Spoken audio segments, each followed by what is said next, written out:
اعوذ باللہ من الشیطان اللعین الرجیم بسم اللہ الرحمن الرحیم۔ حضرت ابراہیم علیہ السلام کا تذکرہ چل رہا تھا، تو مورخین کا بیان ہے کہ حضرت ابراہیم علیہ السلام جب اپنی عمر کا ایک نمایاں حصہ گزار چکے تو حضرت ابراہیم علیہ السلام کے دل میں فرزند کی خواہش پیدا ہوئی۔ خدا نے حضرت ابراہیم علیہ السلام سے کہا کہ میں تمہیں کثیر اولاد دوں گا اور قیامت تک ملک باقی تم میں رکھوں گا۔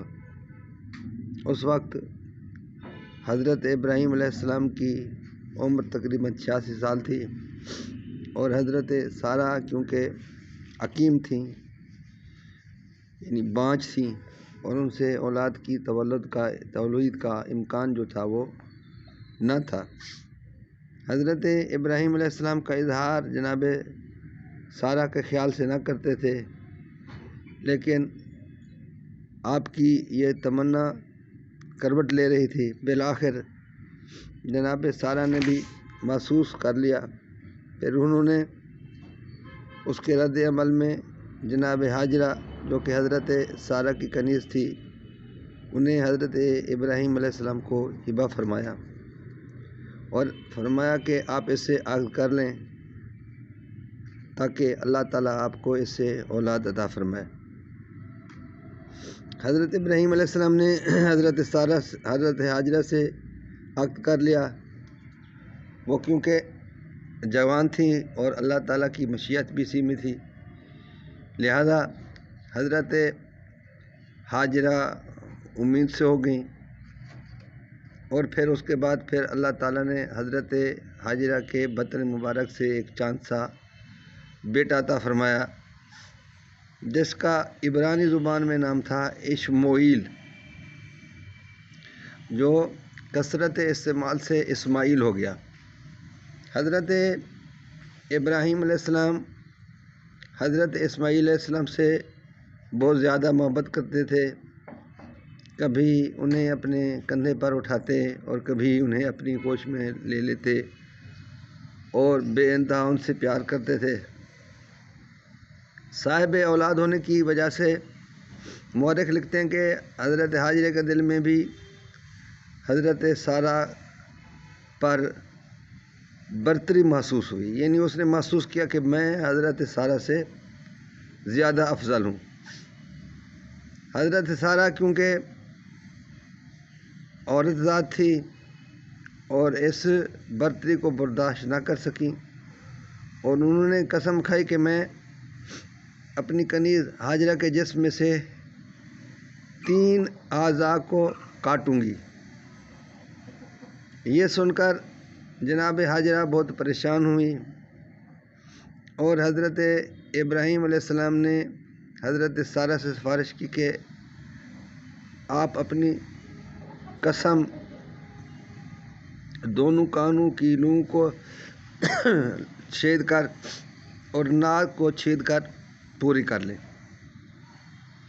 تو اس طرح دونوں کانوں کو چھیدنا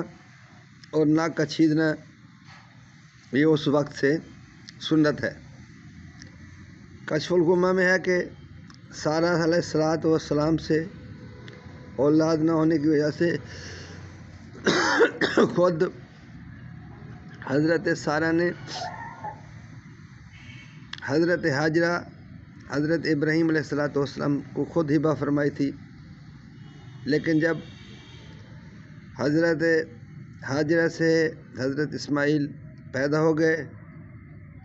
اور حضرت ہاجرہ حضرت سارہ کو حقارت کی نگاہ سے دیکھنے لگی، جس کی وجہ سے انہوں نے 3 اعضاء کو کاٹنے کی قسم کھائی۔ پھر جب اسماعیل علیہ السلام پیدا ہو گئے اور جناب ہاجرہ نے سارہ کو ذرا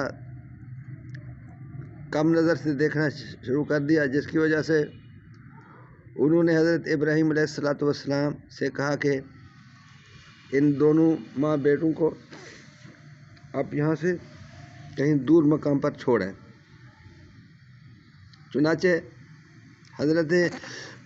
ابراہیم علیہ السلام اللہ کے حکم سے حضرت حاجرہ کو لے کر سرزمین مکہ کی طرف روانہ ہو گئے، جو کہ نہایت ہی بے آب و گیا زمین تھی، یعنی نہایت بنجر زمین تھی۔ وہاں نہ کوئی درخت تھے، نہ کوئی پانی تھا، نہ کوئی چشمہ تھا، کچھ بھی نہ تھا۔ تو وہاں پر پہنچ گئے۔ جب وہاں پر پہنچے تو اللہ کے حکم سے حضرت حاجرہ اور حضرت اسماعیل علیہ السلام کو صفا اور مروہ کے درمیان چھوڑ دیا، اور پھر حضرت ابراہیم علیہ السلام نے دعا فرمائی، ربنا انی اسکنت ذریتی بواد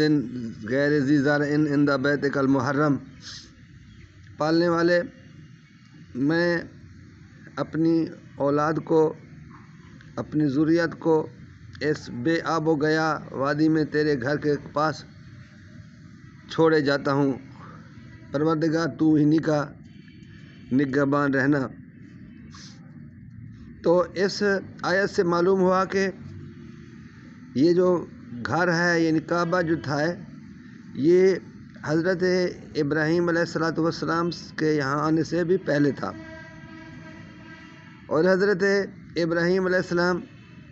دل پر پتھر رکھے ہوئے جو ہی اس مقام سے چلے گئے تو جناب حاجرہ نے حضرت ابراہیم علیہ السلام کا دامن تھام لیا اور رو کر کہنے لگی کہ اے ابراہیم، ہمیں اس چٹیل میدان میں، خوفناک جنگل میں، بے آب و گیا وادی میں کس کے سہارے پر چھوڑے جاتے ہو؟ تو آپ نے جواب دیا کہ آپ کا اللہ حامی و مددگار، میں آپ کو اللہ کے حوالے کر کے جا رہا ہوں۔ تو حضرت حاجرہ علیہ السلام نے پوچھا کہ یہ جو آپ ہمیں چھوڑ کے جا رہے ہیں اللہ کے حکم سے ہے؟ تو حضرت ابراہیم علیہ السلام نے فرمایا کہ جی ہاں، یہ میں نے سب کچھ اللہ کے حکم سے کیا ہے۔ تو حضرت حاجرہ نے فرمایا، رضیت باللہ ربًا حسبی اللہ علیہ توکلی، کہ میں اللہ پر راضی ہوں اور مجھے اللہ کافی ہے اور میں اسی پر توکل کرتی ہوں۔ تو حضرت ابراہیم علیہ السلام حضرت حاجرہ اور حضرت اسماعیل علیہ السلام کو وہاں چھوڑ کر چلے گئے۔ تو جب وہاں چھوڑ کر چلے گئے تو سب کچھ ختم ہو گیا، پانی ختم ہو گیا، کھانا ختم ہو گیا، حضرت حاجرہ کا دودھ بھی خشک ہو گیا، ماں بیٹے پر پیاس کا غلبہ ہوا، اور یہ عالم ہو گیا کہ حضرت حاجرہ صلوات اللہ علیہ بیٹے کی حالت دیکھ کر بہت پریشان ہوئی اور ادھر ادھر بھاگنے لگیں۔ بالآخر دوڑ کر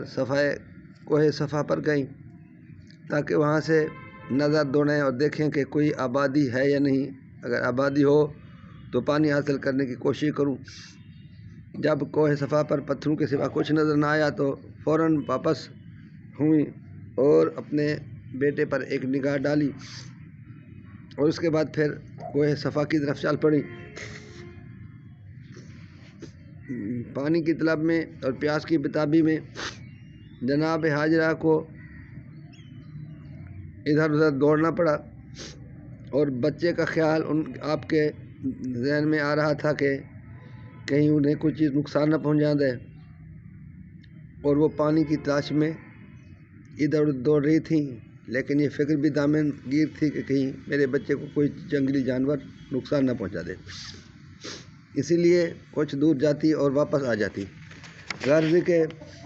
کوہ مروہ پر پہنچی اور وہاں ادھر ادھر